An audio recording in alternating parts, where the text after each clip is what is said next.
ইস,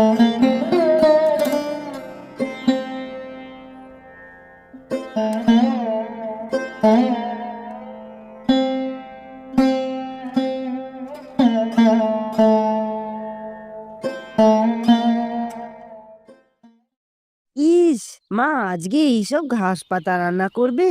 আমি কিন্তু একটুও খাবো না। এই, এসব কি কথা রে?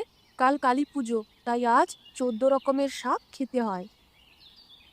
কেন খেতে হয়? ঠাকুমা বলে 14 রকমের শাক খেলে শরীর ভালো থাকে আর বুদ্ধিও বাড়ে।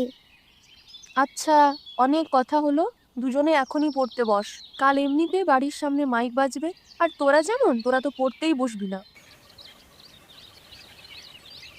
না, আমি এসব খাবো না। আমাকে শুধু তুমি আলু বেছে বেছে দাও। না, খেতেই হবে। হাতটা সরা।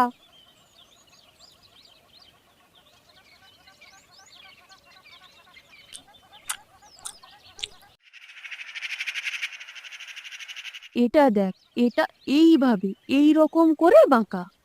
দেখো মা, এবার ঠিক আছে? এই তো ঠিক আছে।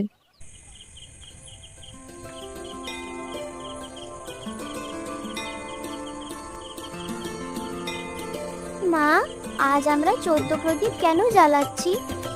এই প্রদীপের আলো অন্ধকার দূর করে, অশুভ শক্তিকে তাড়ায়, আর আমাদের পূর্বপুরুষদের পথ দেখায়।